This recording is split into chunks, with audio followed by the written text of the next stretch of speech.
Picture this, a place beyond time, where the greatest minds in history can meet across the centuries. Tonight, in a dimly lit scholarly tavern filled with ancient books and flickering candlelight, two intellectual giants are about to clash over one of humanity's most fundamental questions. The air crackles with anticipation as these philosophical titans prepare to battle over the very soul of human inquiry.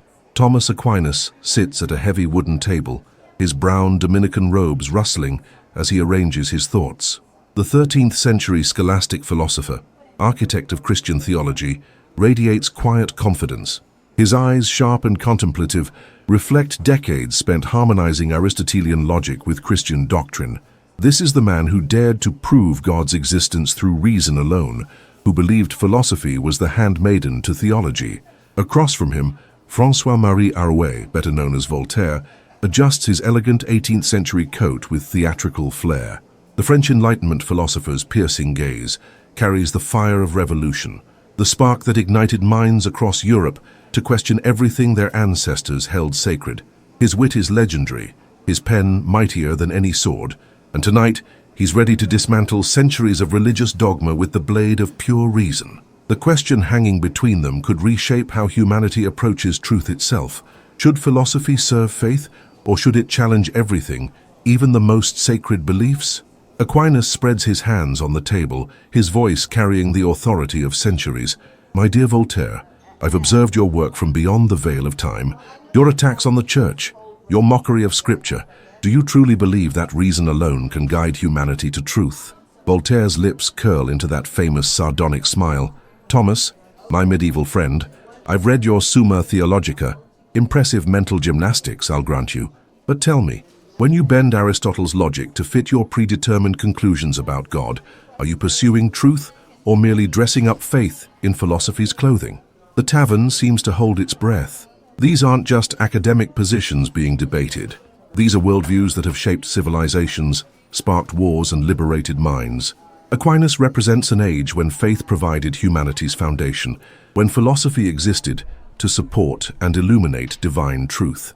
Voltaire embodies the revolutionary spirit that dared to question that foundation, to subject even God himself to the tribunal of human reason. Aquinas leans forward, his voice growing warmer but no less intense. You speak of predetermined conclusions, yet what is your predetermined conclusion that God cannot exist? I use reason precisely because I believe truth has nothing to fear from honest inquiry. When I demonstrate God's existence through the 5 ways, I'm not constraining reason. I'm setting it free to discover the deepest reality. Ah, but there's the rub. Voltaire's eyes flash with passion. Your 5 ways begin with the assumption that the universe requires a first cause, that motion requires a prime mover. But what if these are simply the limits of human understanding projected onto reality? What if we're like children who cannot conceive of the world without a father, and so we invent a heavenly patriarch to comfort ourselves? The philosophical battle lines are drawn. On one side stands Aquinas, champion of synthesis, believing that faith and reason are 2 sides of the same golden coin of truth. He argues that philosophy's highest calling is to lead humanity toward the divine, to show that human reason and divine revelation speak in perfect harmony when properly understood.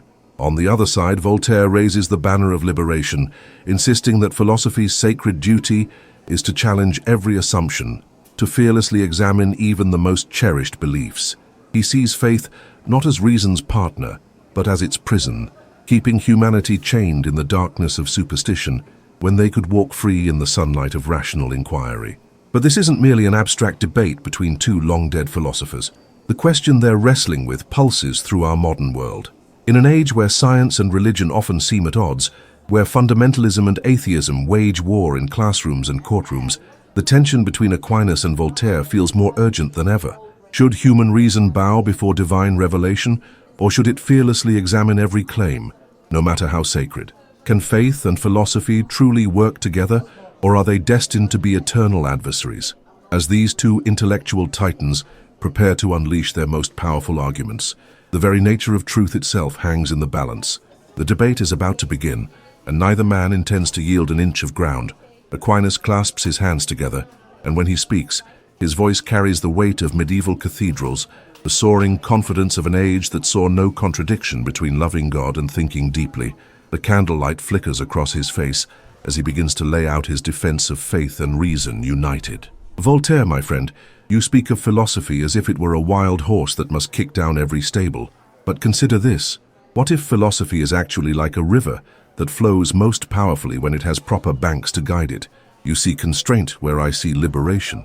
He pauses, letting his words settle in the ancient air between them. When I was a young man studying in Paris and Cologne, I watched my fellow scholars tear themselves apart with endless debates that led nowhere. Pure reason, untethered from any foundation, becomes like a ship without an anchor. It may sail far, but it cannot find a safe harbor. Voltaire raises an eyebrow skeptically, but Aquinas continues, his passion building. You accuse me of bending Aristotle to fit predetermined conclusions, but you misunderstand my method entirely. When I engage with the philosopher, as we called Aristotle, I'm not forcing his logic into a Christian mold. I'm discovering that his most rigorous reasoning actually points toward the very truths that revelation has already disclosed. The Dominican scholar's eyes grow bright with intellectual excitement. Take the question of existence itself. Aristotle observes that everything in motion must be moved by another. Follow this reasoning carefully, not as a believer, but as a pure logician. And where does it lead?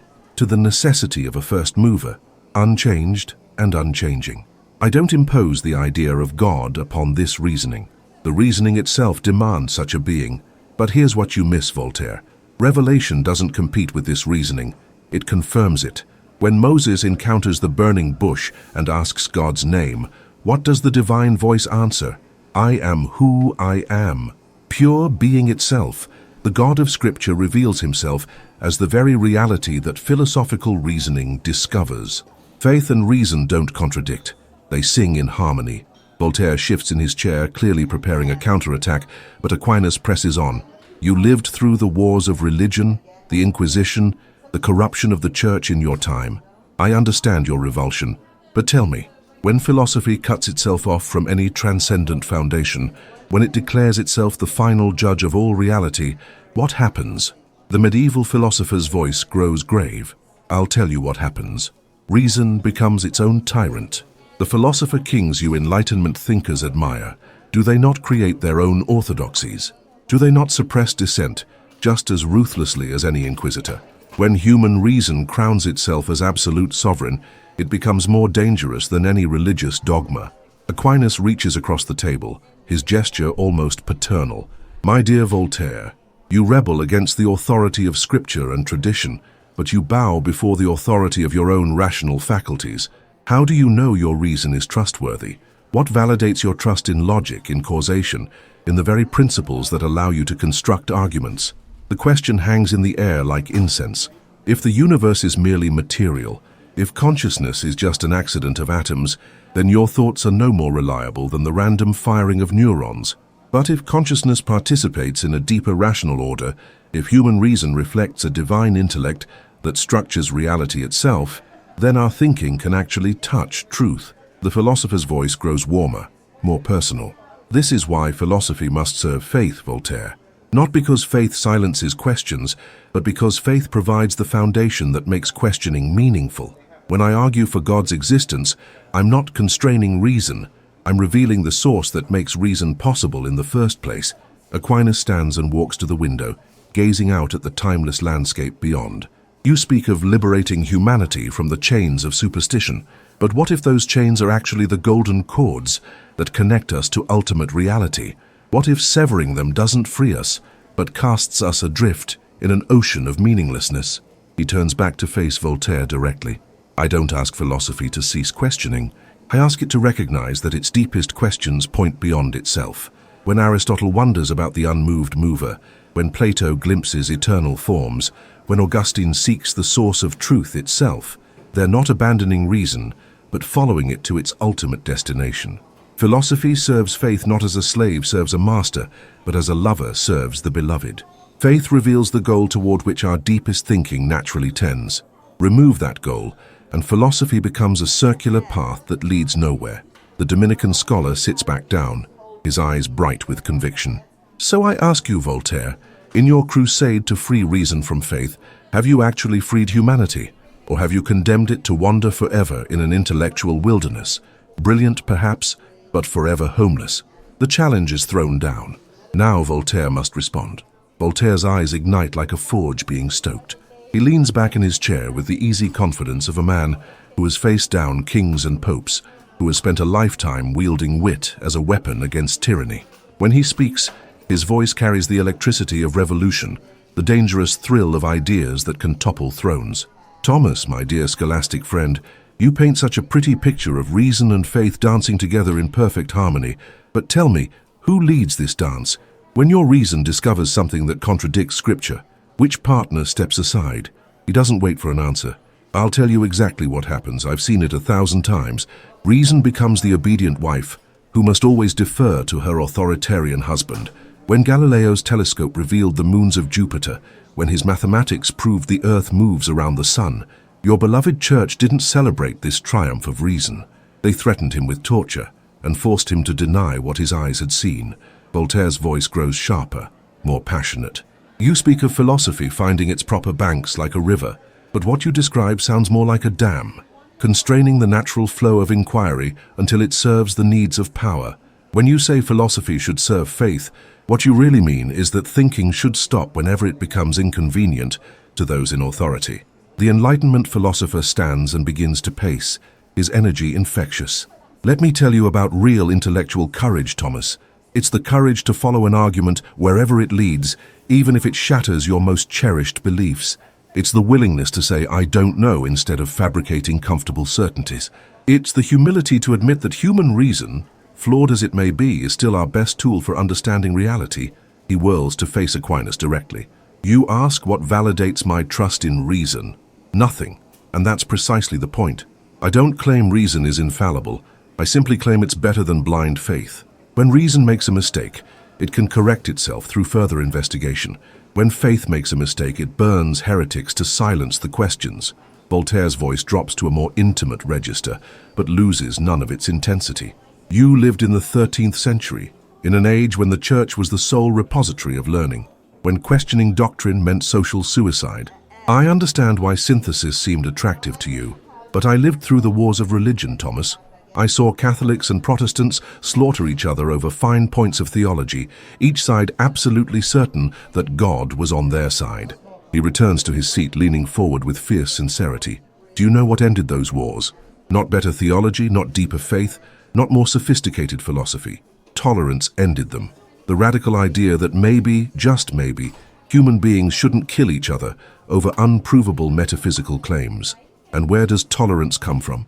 From the humble recognition that we might be wrong, from the philosophical courage to question our own assumptions, from the revolutionary idea that the universe doesn't owe us comfortable answers to our deepest fears.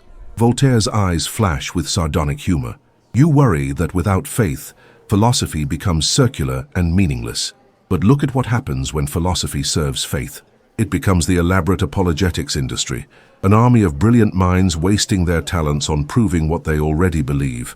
How many angels can dance on the head of a pin, Thomas? How many hours did your medieval colleagues spend debating such profound questions? His voice grows more serious, more personal. You speak of golden cords connecting us to ultimate reality, but what if those cords are actually chains? What if the comfort of believing in cosmic purpose is exactly what prevents us from taking responsibility for creating meaning in our own lives? The French philosopher spreads his hands wide. Here's what I propose instead of your synthesis. Let philosophy be Prometheus stealing fire from the gods. Let it be the serpent in Eden, whispering, you shall be as gods, knowing good and evil. Let it be the voice that says to every authority, religious, political or otherwise, prove it. You claim that without God, consciousness is just random neural firing. But consider this alternative. What if consciousness is the universe becoming aware of itself? What if human reason is not a pale reflection of divine intellect, but the most extraordinary thing we know of in all existence? What if the fact that matter can organize itself into patterns capable of contemplating infinity is more miraculous than any religious doctrine? Voltaire stands again, his voice building to a crescendo. This is the liberation I offer humanity, Thomas. Not the comfortable slavery of predetermined answers, but the terrifying and exhilarating freedom of endless questions. Not the false security of imaginary protection, but the dignity of facing an indifferent universe with courage and wit. Philosophy should not serve faith. It should challenge everything, including its own assumptions. It should be humanity's rebellion against the tyranny of easy answers. It should be our refusal to bow before any authority that cannot justify itself through reason and evidence. He fixes Aquinas with a penetrating stare. So tell me, my medieval friend, in your eagerness to make philosophy the handmaiden of theology, have you elevated human reason, or have you castrated it? Aquinas receives Voltaire's challenge with the calm of a man who has wrestled with harder questions than this in the depths of prayer and study. He doesn't flinch at the accusation of castrating reason. Instead, his eyes grow thoughtful, almost amused. When he speaks, his voice carries the patience of a master teacher addressing a brilliant but misguided student. Voltaire, your passion is admirable, but your metaphors reveal more than you realize. You speak of Prometheus stealing fire from the gods, of the serpent promising godhood through knowledge, but notice what both these stories share. They end in tragedy. Prometheus suffers eternal torment. Adam and Eve find themselves exiled from paradise. Perhaps there's wisdom in these ancient warnings.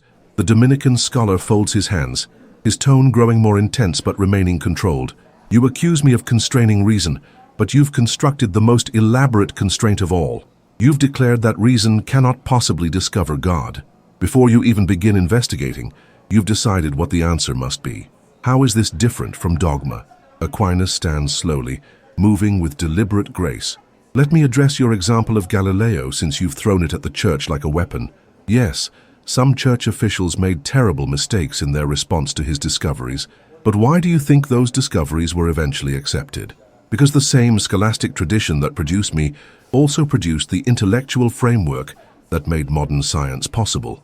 His voice grows warmer, more personal. You see, Voltaire, when I argue that philosophy should serve faith, I'm not asking reason to commit suicide. I'm asking it to recognize its true home. The medieval schools that you mock, we weren't just copying ancient texts.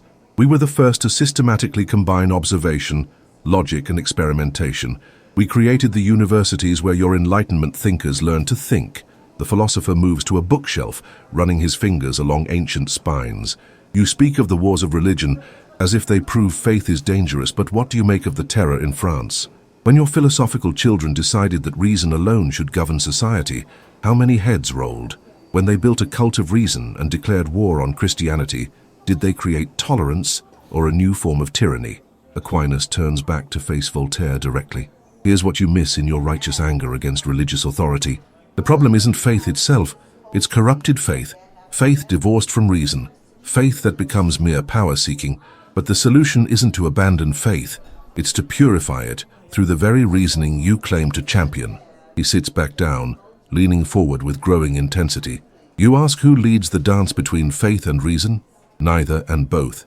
They're not competitors, but partners in a quest for truth that's bigger than either alone. When authentic faith encounters solid reasoning that seems to contradict it, faith doesn't demand surrender. It demands deeper investigation. Take your example of Galileo again. The real tragedy wasn't that church officials initially resisted his findings, it was that they forgot their own tradition. When Augustine wrote about scripture over 1,000 years before Galileo, he warned against literal interpretations that might conflict with natural observation.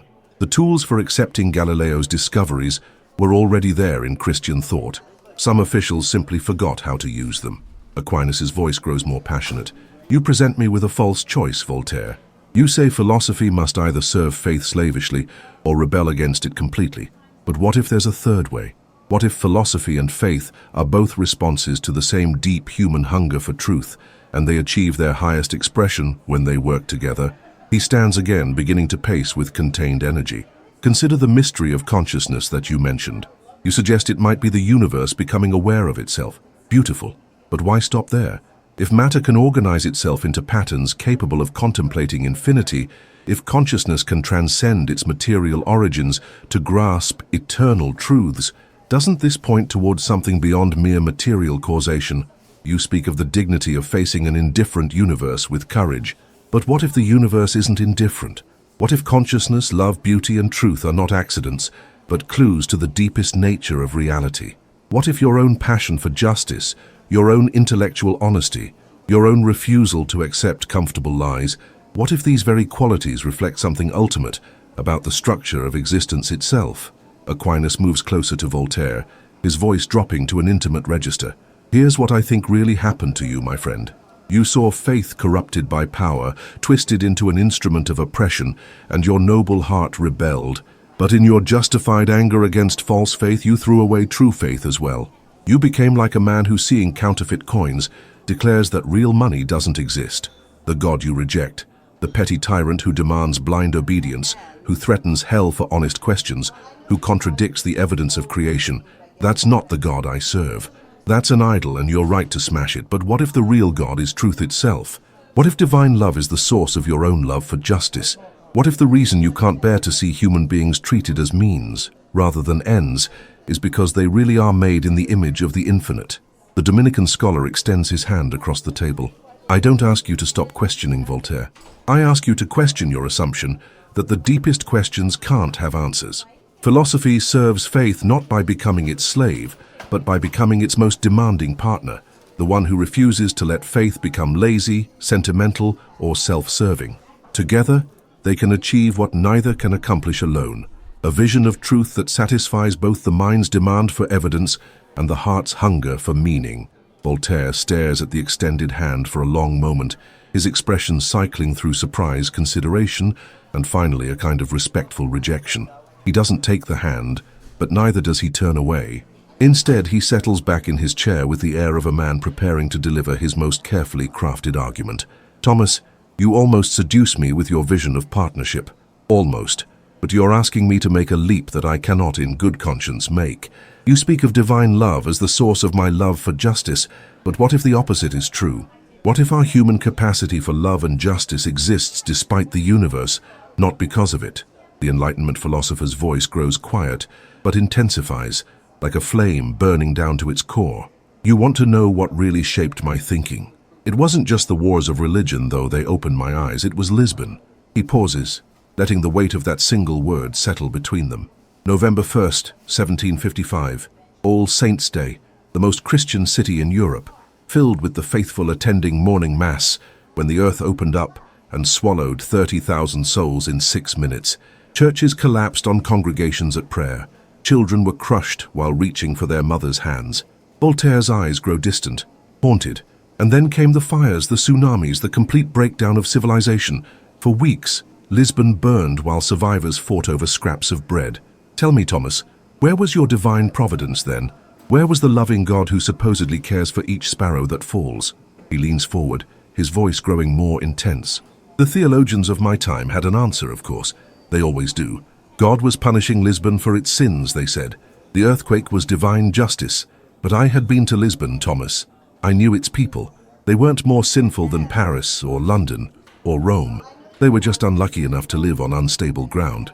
That's when I realized the true courage required of human beings. Not the courage to believe comfortable stories about cosmic purpose, but the courage to face facts. We live in a universe that doesn't care about our prayers, our virtues, or our suffering.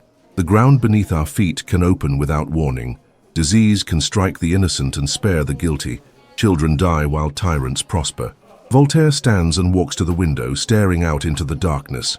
But here's what you miss in your beautiful synthesis, Thomas. This indifference isn't a cause for despair, it's a call to action. If the universe won't provide justice, then we must create it. If there's no cosmic meaning, then human meaning becomes infinitely more precious. He turns back, his face illuminated by candlelight. You speak of consciousness as a clue to something ultimate. But what if consciousness is ultimate? What if the capacity of matter to know itself, to suffer for others, to create beauty and pursue truth? What if this is the highest reality we have access to? I've spent my life fighting for tolerance, not because some God commanded it, but because intolerance causes unnecessary suffering. I've mocked superstition, not because I hate the divine, but because superstition keeps human beings from using their minds to solve real problems. Voltaire's voice grows passionate again. You ask me to question my assumption that the deepest questions can't have answers. But I'm not saying they can't have answers. I'm saying we shouldn't pretend to have answers we don't actually possess. The intellectual honesty to say, I don't know, is more valuable than 1,000 elaborate proofs of unprovable propositions. He moves closer to Aquinas, his intensity building. You want partnership between faith and reason. Here's the partnership I propose. Let reason investigate everything it can discover through evidence and logic. Let it push the boundaries of human knowledge as far as they can go. And let faith, if it must exist, begin only where reason reaches its genuine limits. But here's the crucial point, Thomas. Those limits must be real limits, not artificial boundaries created to protect cherished beliefs. If reason can explain consciousness through neuroscience, let it. If it can account for the origin of species through evolution, let it. If it can describe the formation of the universe through physics, let it. Voltaire's voice drops to a whisper, but every word carries the weight of conviction. What terrifies religious authority isn't that reason might fail to find God. It's that reason might succeed in explaining everything without needing that hypothesis. And if that happens, if human investigation can account for consciousness, purpose, morality and meaning through natural processes alone, would that really be a tragedy? He spreads his arms wide. I say it would be the greatest triumph in human history. It would mean that we, these temporary arrangements of matter and energy, have transcended our origins so completely that we can understand them. It would mean that the universe has become conscious of itself through us, and that consciousness has become capable of creating values, beauty, and truth that matter profoundly, even if they don't matter cosmically. You speak of my noble heart, rebelling against corrupted faith. But what if the corruption runs deeper than bad theology or political manipulation? What if the very idea that we need cosmic validation for our values is itself the corruption? Voltaire fixes Aquinas with a burning stare. Here's my final challenge to you, Thomas. You say your God is truth itself. But what if the truth is that there is no God? What if reality is exactly what it appears to be? Matter and energy evolving through time according to discoverable laws, occasionally achieving the miracle of consciousness, sometimes rising to the heights of love and justice and beauty, but always temporary, always fragile, always ultimately alone? Would you have the courage to serve that truth? Would your philosophy be humble enough to bow before that reality? Or does your reason only serve your faith when faith provides the answers you want to hear? The candles flicker as if the very air trembles with the weight of the question. The silence stretches between them like a bridge neither man seems ready to cross. Aquinas sits quietly, not with the stillness of defeat, but with the profound contemplation of a mind that has received a worthy challenge. When he finally speaks, his voice carries neither triumph nor defensiveness, but something deeper, the recognition of a fellow seeker. Voltaire, you present me with Lisbon as the definitive argument against providence, and I will not insult your intelligence with easy explanations. The problem of suffering has haunted every honest believer since Job cried out from his ash heap. But let me ask you this, why does Lisbon move you so deeply? Why does the death of innocence provoke such passionate outrage in your heart? The Dominican scholar stands slowly, his movements deliberate and thoughtful. If we are merely temporary arrangements of matter and energy, if consciousness is just an accident of evolution, if there is no cosmic purpose, then why should the suffering of strangers matter to you at all? Why not simply protect yourself and those you love, and let the rest perish in earthquakes or injustice? The very fact that you cannot do this, that your conscience rebels against indifference to suffering, suggests something profound about the nature of reality. You say consciousness might be the universe becoming aware of itself, but why assume this awareness stops at the boundaries of individual brains? What if consciousness participates in something larger, something that connects us not just to each other, but to the source of existence itself? Aquinas moves closer to the window where Voltaire had stood. You ask if I would have the courage to serve truth, even if that truth excluded God. Yes, Voltaire, yes I would, because I believe that ultimate reality and ultimate truth are identical. If rigorous investigation genuinely demonstrated that consciousness emerges purely from material processes, that love and justice are evolutionary accidents, that meaning exists only in human minds, then that would be the truth I must embrace. He turns back with a slight smile. But here's what you haven't considered, my friend. What if the same intellectual honesty that leads you to reject easy religious answers also requires rejecting easy materialist answers? What if consciousness, meaning, and moral obligation are every bit as mysterious and irreducible as the most demanding mystic claims? You speak of the courage to say, I don't know. But aren't you doing exactly what you accuse me of, starting with a conclusion and working backward? You've decided in advance that reality must be purely material, that consciousness must be explicable in terms of brain chemistry, that meaning must be human projection. But what if these are assumptions rather than discoveries? Voltaire, who had been listening with the intense focus of a master debater, suddenly laughs, not mockingly but with genuine appreciation. Thomas, you magnificent medieval fox, you're turning my own arguments back on me. Very well, I accept the charge. Perhaps I am more dogmatic than I like to admit. He returns to his seat, but his posture has changed. Less combative, more genuinely curious. But if we're both guilty of hidden assumptions, where does that leave us? Do we simply acknowledge that we're arguing from incommensurable starting points and call it a draw? Aquinas sits down across from him again, and for the first time in their long debate, both men seem to relax slightly. Perhaps that's exactly where we need to be, Voltaire.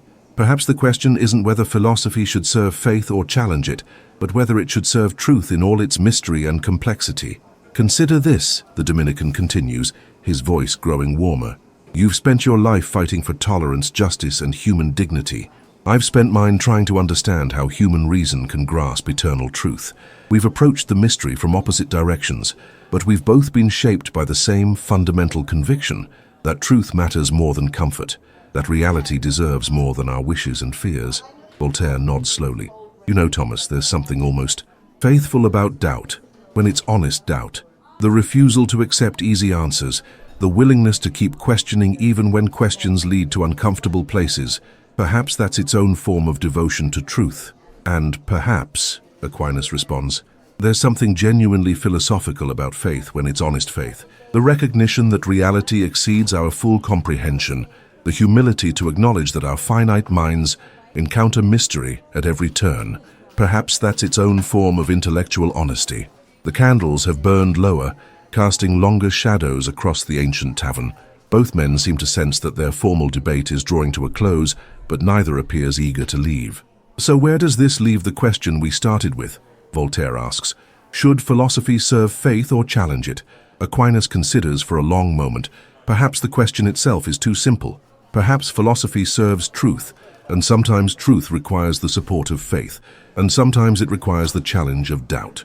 Perhaps the highest philosophy is the one that refuses to subordinate itself to anything less than reality itself, whether that reality includes God or excludes him. A philosophy, Voltaire adds thoughtfully, that's faithful to doubt and doubtful about its own faiths. A philosophy that challenges everything, including its own challenges. They sit in comfortable silence as the candles flicker lower. The debate between them will continue, as long as human beings wonder about their place in the cosmos, as long as minds seek to understand reality and hearts long for meaning. Some conversations are too important to end. Some questions are too vital to answer definitively. And perhaps that's exactly as it should be. The eternal dialogue between faith and reason, certainty and doubt, the human need for answers and the human courage to keep questioning. The philosophical fire that burns between them will outlive both men, passed from generation to generation, as humanity continues its ancient quest to understand itself and its place in the vast mystery of existence. As the final candle gutters out, both philosophers smile, knowing they've given each other the greatest gift thinkers can offer, the challenge to think more deeply, more honestly, and more courageously about the questions that matter most.